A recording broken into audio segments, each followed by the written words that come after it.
Hey, salut! Alors, aujourd'hui, on se retrouve pour une petite vidéo. Bon, j'imagine que vous allez en avoir beaucoup. Nous allons parler tout simplement des API. Alors, les API, qu'est-ce que c'est? Aujourd'hui, ça compose la majorité du monde Internet, et surtout, il faut retenir le mot communication. Je pense que c'est le principal pilier de notre vidéo aujourd'hui. Alors, tout d'abord, nous allons commencer par définir ce que c'est qu'une API. Alors, déjà, je vais commencer par m'excuser parce que je n'ai pas trop de moyens afin de faire d'éventuels schémas, exemples, etc. Au travers de cette vidéo. Alors, une API, en français, c'est une interface de programmation. Le principal mot important, ça sera bien évidemment le mot interface de programmation, c'est assez évident. Du coup, qu'est-ce que c'est qu'une interface? Aujourd'hui, nous en utilisons tous les jours afin d'effectuer des tâches du quotidien ou même via la, la toile, comme on le dirait, enfin via Internet du coup. Prenons un exemple simple. Aujourd'hui, je vais aller sur Netflix. Ok. Sur ma télé. La première interface avec laquelle on va interagir sera notre télécommande. Et oui, parce que tout simplement, il faut allumer notre télévision. Donc pour ça, vous connaissez, hein, vous avez une télécommande avec plein de boutons qui ont plein de fonctionnalités différentes. Prenons l'exemple de celle pour l'allumer ou l'éteindre, qui, euh, qui fait tout simplement qui allume votre télé. Le moment où vous allez appuyer sur le bouton, vous allez interagir avec une interface qui, elle, va communiquer avec notre télévision. Ok. Bah, une API, c'est à peu près la même chose. C'est une interface avec laquelle on va communiquer avec des services. Par exemple, tout simplement un site internet. Quand vous voulez vous commander une pizza sur internet, qu'est-ce que vous faites? Vous allez sur un site. Sur ce site, vous allez choisir la pizza, l'adresse, le prix, le nombre de pizzas, plein de choses. Toutes ces informations-là, bien évidemment, elles ne peuvent pas passer comme ça, par magie. Euh, vous cliquez sur le bouton, elle arrive sans rien derrière. En effet, c'est là qu'apparaît l'API. Tout simplement, cette API, elle va voir quoi? Elle va voir que un utilisateur quelconque, prenons mon exemple, ou votre exemple, vous commandez votre pizza, vous choisissez une pizza 4 fromages. Ok. Cette API elle va prendre l'information, elle va l'identifier et la communiquer. Et qu'est-ce qui va se passer ensuite? Sur la partie arrière du site internet, celle que vous ne voyez pas, il va y avoir plein d'interactions via des tonnes de microservices que nous définirons après. Et l'information va être transmise, puis vous êtes remonté. Par exemple, une confirmation de commande, ou un temps de livraison, ou je ne sais pas, un tarif. Tout ça, ça passe via les API. Les API, c'est le facteur de l'Internet. Aujourd'hui, quand vous avez un facteur, qu'est-ce que vous faites? Vous prenez un colis, une lettre, et vous avez plein de possibilités. Par exemple, l'envoi rapide, la lettre commandée, comment dire, un accusé de réception. Mais ça peut être aussi via plein de services différents, comme UPS et plein d'autres moyens de livraison. L'API, c'est la même chose. Vous avez plein de possibilités différentes avec plein de services différents et plein d'API différents. Pour comprendre ce que c'est qu'une API, nous allons voir une partie historique. Tout simplement, comment on en est arrivé aujourd'hui à un monde où tout est connecté, où tout le monde peut connecter, peut communiquer, peut-être connecté. Okay. La première définition de l'API remonte aux années 2000, selon un monsieur qui s'appelle Roy Fielding. Euh, mais en réalité, ça correspond à quelque chose qui est apparu au fur et à mesure du temps, a priori depuis les années 1970.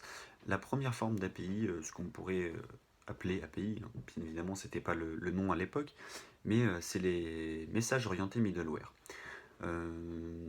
Ce protocole de communication, on va dire, est apparu dans les années 70, tout simplement parce que de plus en plus de sites internet apparaissaient, pas vraiment de sites internet, mais des, comment dire, des applications pour des entreprises, etc. etc. Ok. Il y en avait de plus en plus, et ça devenait très très très casse-pied de les faire communiquer entre elles. Tout simplement parce que comme il n'y avait pas de protocole, de méthode, il fallait la faire passer un message d'une application à une autre, à chaque fois d'une façon différente et non coordonnée. Okay.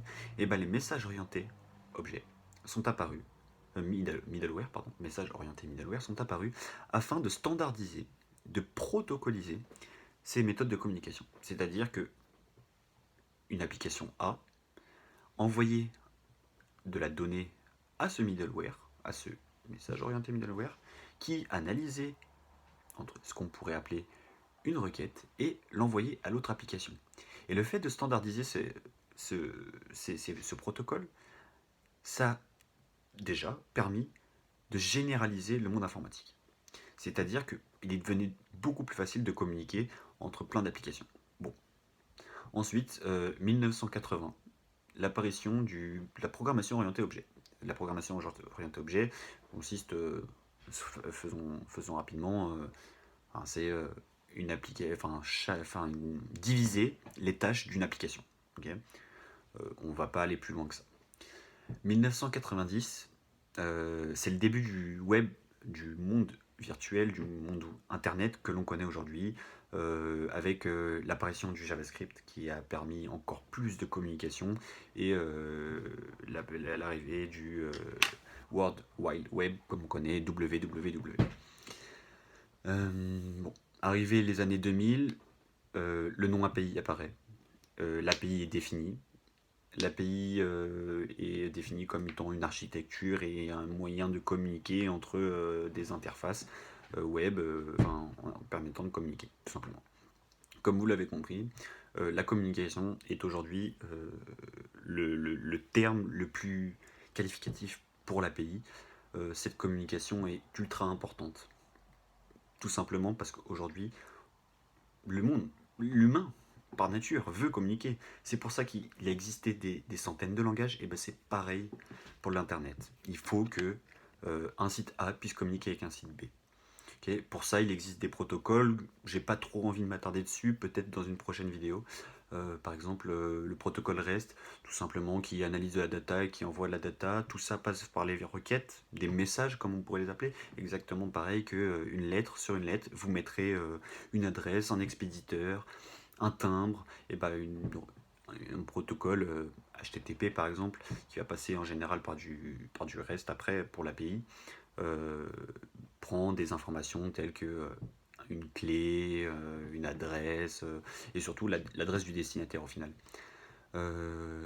Aujourd'hui, les API sont de plus en plus généralisées, et surtout grâce aux microservices. En fait, il est important de faire la différence entre microservices et API. L'API, c'est vraiment le moyen de communiquer entre des interfaces, entre un utilisateur et une database.